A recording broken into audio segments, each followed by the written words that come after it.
Magandang araw mga kagabay, ngayon po yung March 5, 2026, araw po ng Huwebes.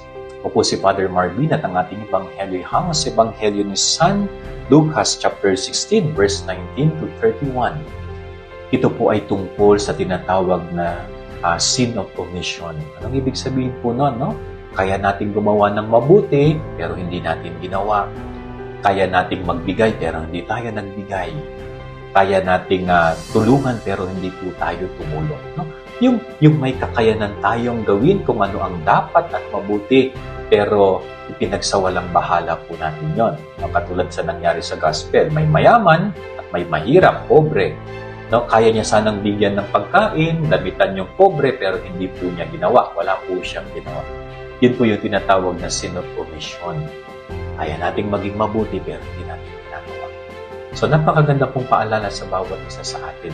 Bawat isa po sa atin may taglay na kabutihan. Lahat tayo, walang taglay na kabutihan sa kanyang buhay. Pero, napakahalaga po yun na gamitin natin yung biyayang binigay ng Diyos sa atin. Yung kabutihan na yon dapat pinagyayabong natin. At magiging mayabong lamang yung kabutihan na yon kung alam po nating gamitin. Kaya sana wag po nating ipagkait ang paggawa ng mabuti. Tandaan natin, no? Wala pong bayad ang paggawa ng kabutihan. Pag gumawa ka ng mabuti, may supli pa mula sa Diyos. Okay? So yan ang ating gabay-aral ngayong maghapon. God bless po sa inyo lahat. Pagpalain kayo ng Panginoon.